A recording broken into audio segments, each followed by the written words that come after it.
এদিকে জানা যাচ্ছে মিমের সঙ্গে জোট বেঁধে নতুন দল ঘোষণা হুমায়ুন কবিরের। আসাদুদ্দিন ওয়াইসির সঙ্গে কথা হয়েছে বলে দাবি করেছেন ভরতপুরের বিধায়ক। 22শে ডিসেম্বর নতুন দলের ঘোষণা হবে, মুর্শিদাবাদে সম্মেলন হবে। আসাদুদ্দিন ওয়াইসি আমাকে হায়দ্রাবাদে যেতে বলেছেন, সময় করে যাব, দাবি তৃণমূলের সাসপেন্ডেড হুমায়ুন কবিরের। বাম, কংগ্রেস, আইএসএফকেও আমন্ত্রণ জানিয়েছেন ভরতপুরের বিধায়ক। মিমের সঙ্গে জোট বেঁধে নতুন দল ঘোষণা করলেন হুমায়ুন কবির।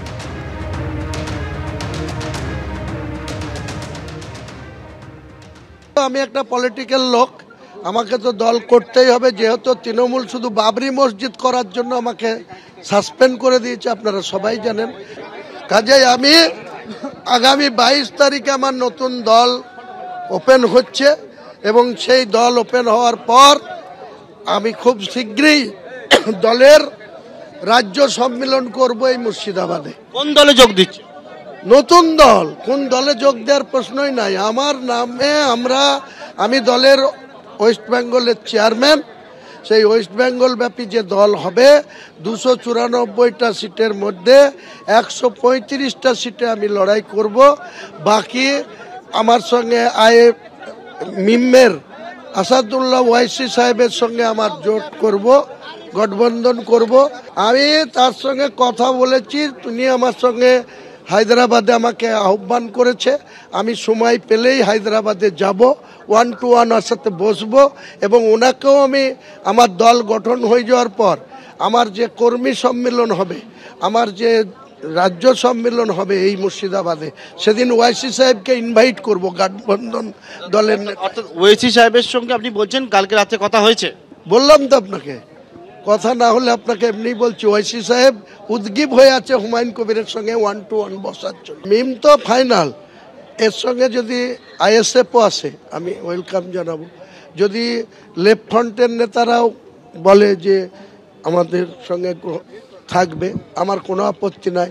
এখানকার কংগ্রেসও যদি বলে থাকবো, আমার আপত্তি নাই। আমি সবাইকে নিয়ে আমার 1 পয়েন্ট টার্গেট, বিজেপিকে বাংলায় ক্ষমতায় আসতে না দেওয়া আর এই আরএসএস মার্কা মুখ্যমন্ত্রীকেও ক্ষমতাচ্যুত করা। এই মুহূর্তে আমাদের সঙ্গে রয়েছেন শতরূপ ঘোষ। শতরূপ, মিমের সঙ্গে জোট বেঁধে নতুন দল হবে বলে জানিয়েছেন হুমায়ুন কবির। ওয়েসির সঙ্গে তার কথা হয়ে গিয়েছে। হুমায়ুন কবির এটাও বলছেন যে বামেরা যদি বলে তাদের সঙ্গে থাকবেন, তার কোনো আপত্তি নেই। দেখুন, এই পুজোর আগে প্যান্ডেলের বাইরে অনেক রোলের দোকান বসে, আবার পুজো হয়ে যায় যখন রোলের দোকানগুলো উঠে যায়। সেরকম ভোটের আগে কিছু এরকম দলফল তৈরি হবে, ভোটের পরে আবার সেসব দল উঠে যাবে। এই নতুন কিছু না, ভারতের রাজনীতিতে চিরকালই হয়েছে। বাংলার রাজনীতি এগুলো একটু কম হতো, ইদানিংকালে সেগুলোও বেড়েছে, হচ্ছে, আমাদের বলার কিছু নেই। আর হুমায়ুন কবিরের আমাদের সাথে লেফটের সঙ্গে জোট করতে আপত্তি নেই, মানে উনি আমাদেরকে সেটা বলে তো আর ধন্য করে দিচ্ছেন না। এবার আমাদের আপত্তি আছে কি না আছে সেটা আমরা ঠিক করব। একটা ব্যাপার আমরা অবশ্যই এটা মনে করি, উনি নতুন দল করতেই পারেন। ওনার এর আগে তৃণমূল করার অভিজ্ঞতা রয়েছে, কংগ্রেস করার অভিজ্ঞতা রয়েছে, বিজেপি করার অভিজ্ঞতা রয়েছে। এবার নয় মিম করবেন, তারপরে অন্য কোনো দল করতে পারেন, সেটা ওনার ব্যাপার। কিন্তু আমরা রাজনীতি করি, আমাদের পরিষ্কার কতগুলো মৌলিক অবস্থান আছে, তার মধ্যে সবচেয়ে বড় অবস্থান আছে ধর্মনিরপেক্ষতা। তার থেকে বড় কথা রাজনীতির থেকে ধর্মকে সম্পূর্ণভাবে আলাদা করা। মমতা বন্দ্যোপাধ্যায় যখন সরকারের টাকায় মন্দির তৈরি করেছেন, আমরা তার নিন্দে করেছি। উল্টো দিকে যদি একটা রাজনৈতিক দল হয় এমন যে মানে বা কোনো রাজনৈতিক নেতা হন যার মুখে আজ অব্দি একটা স্কুল, কলেজ, হাসপাতাল, রাস্তা এইসব নিয়ে একটা শব্দ শুনলাম না, শুনছি খালি তবে থেকে আমি মসজিদ বানাবো, আমি সৌদি আরবিয়া থেকে টাকা আনবো, অমুক জায়গা থেকে আনবো করে এখানে মসজিদ তৈরি করবো, ওখানে হ্যান তৈরি করবো, ত্যান তৈরি করবো। সুতরাং রাজনীতির নামে মন্দির তৈরি করারও আমরা বিরোধী, রাজনীতির নাম করে মসজিদ তৈরি করারও আমরা বিরোধী। কেউ যদি স্কুল, কলেজ, হাসপাতাল নিয়ে একটা শব্দ উচ্চারণ না করে খালি মসজিদ মসজিদ করে যান, তার সাথে বামপন্থীদের তো কোনো বোঝাপড়ার জায়গা তৈরি হওয়ার সুযোগ নেই। তার বাইরে কংগ্রেস বা আইএসএফ তারা কি করবেন, তারা সিদ্ধান্ত নেবেন। কিন্তু আমরা চাই রাজনীতিতে স্কুল, কলেজ, হাসপাতাল, রাস্তাঘাট নিয়ে কথা হোক। সেই কথা যদি কেউ বলা শুরু করেন তখন আমরা তার সাথে আলোচনা করার কথা ভেবে দেখতে পারি। এই মন্দির মসজিদের খেলার মধ্যে আমরা নেই। শতরূপ, ধন্যবাদ।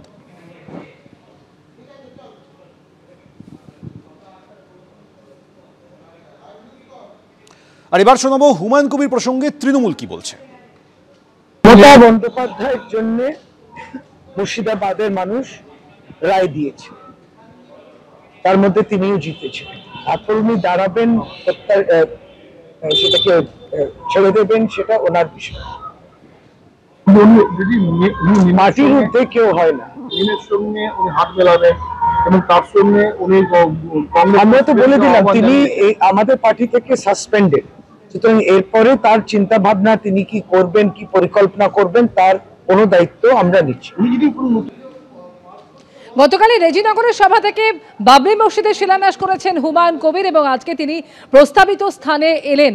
ভরতপুরের বিধায়ক হুমায়ুন কবির এবং তৃণমূলের সাসপেন্ডেড নেতা হুমায়ুন কবির তিনি আজকে সেই প্রস্তাবিত স্থানে যান এবং সেখানে বেশ কিছু ইট নিয়ে গিয়ে রাখলেন। গতকালই মুর্শিদাবাদের রেজিনগরে তিনি বাবরি মসজিদের শিলান্যাস করেন এবং আজকে নিজে সেখানে আসেন তিনি। গতকালের মতন আজও অনেকেই অসংখ্য ইট, সিমেন্ট এবং রড নিয়ে হাজির হন সেই জায়গায়।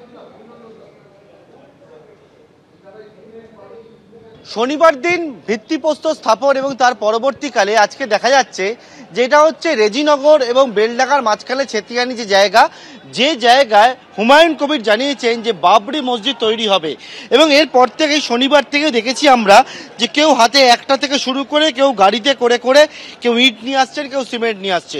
আজকে সকালবেলা এখানে এসে দেখা যাচ্ছে গোটা যেই চত্বর রয়েছে, এমনকি যে 3 কাঠা জমি এবং সেই জমি ছাড়িয়ে আশেপাশের যে জমিগুলো রয়েছে সেই সমস্ত জমিতে কেউ ইট নিয়ে আসছেন ট্রাকে করে, কেউ ইট নিয়ে আসছেন হাতে করে।